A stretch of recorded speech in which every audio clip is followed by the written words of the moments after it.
Hi, my name is Robbie Janae with Shutterstock Tutorials, and today we're going to be teaching you the basics of rotoscoping, so you can learn how to throw stuff behind you, edit your foreground, or even delete your background. Let's get started.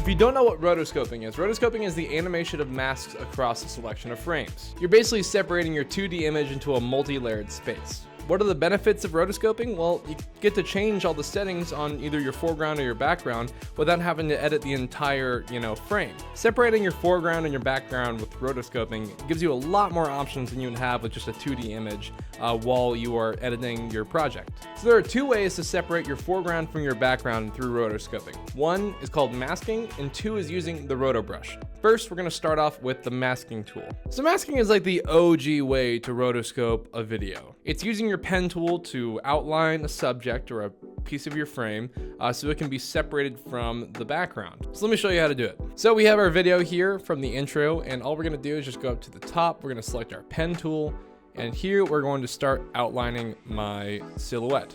The thing is that whenever you click the pen tool on a certain part, it's just going to create a straight line. But if you click it and hold, you can create a Bezier curve.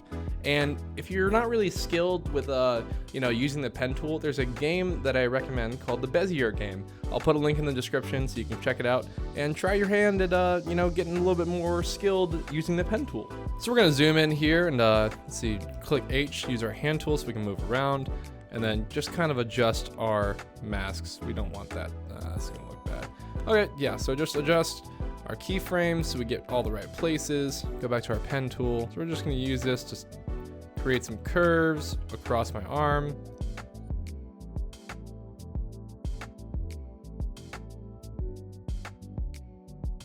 So my mask is completed. This is a little bit more time intensive. You have to go around your whole persona and clicking masks, and especially if you haven't worked with a pen tool a lot, it's kind of complicated. It's a drag, honestly. Rotoscoping will always, forever be a drag.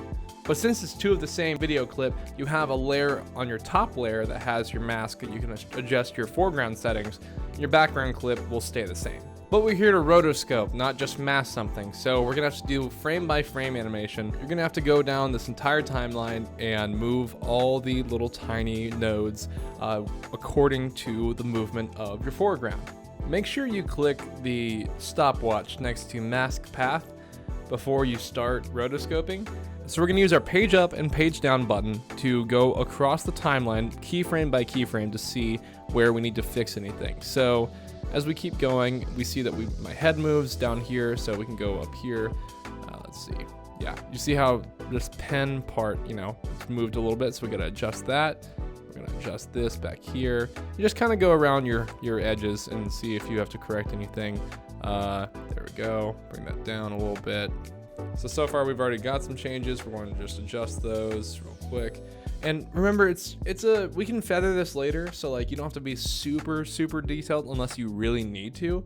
It all depends on your project. If you need to just do a dirty mask or a dirty rotoscope, fine by me. But if you want to get a little bit more technical, you can always put a little bit more effort into it. All right, so just keep going down the line. Let's see any major movements. I don't see. Yep, there it is. Okay, so we're gonna zoom in here and change our arm location. All right, I'll speed it up for you guys. Just watch. Now remember, you can skip a few frames and then adjust the nodes accordingly, and After Effects will fill in the gaps of those difference in movement sometimes. So, you don't have to go every single frame if you don't want to.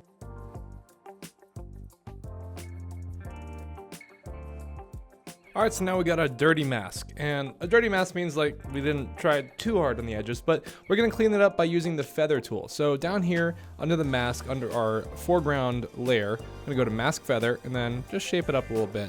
And then we'll get a nice little glow. And whenever it's over the other layer, it's not going to be too noticeable. So now you can write titles, and they're going to be behind your subject, and it's going to, give a little bit more depth to your video. Bring that behind. Yeah, look at that. Right behind my head. If you don't have that great a blur on your video, you can always go to Effects and go to Gaussian Blur. Throw that on your background layer and increase the background blurriness so you kind of get a little makeshift depth of field. It almost gives it an angelic effect. I look like a A sweet young angel. Sweet young angel. Gone too soon. Robbie Janae. You can also affect the color or anything that you want on the foreground. It's totally up to you. But that took me quite a bit of time to mask through. I think it was about a second of footage. So I'm going to show you my favorite way to rotoscope, which is using the Roto tool. All right, to start off using the Roto Brush tool, you're going to have to click your layer twice to bring up the layer tab. Then we're going to click our Roto Brush tool, which is on our top left, or you can select Option W. Once you have that selected, it's going to give you this little tiny circle that you're going to use to outline your subject. The circle is going to be really small, so just hold Command and drag up, or hold Control if you're on PC. And once we got a pretty big circle, we're going to give a rough outline to our subject, trying to stay within our boundaries.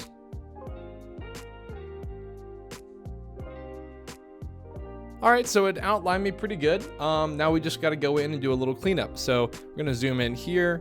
See, these lines are pretty crisp. I'm going to zoom in up here to where my hair is. So we're going to go through and do some cleanup. And how we're going to do that is we're going to get our brush from our Roto tool. We're going to click our brush, make it a little smaller.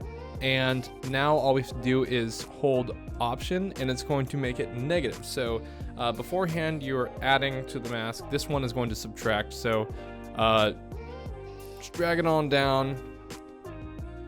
And After Effects is going to use AI to adjust to the foreground. You're just going to go around and do a little cleanup.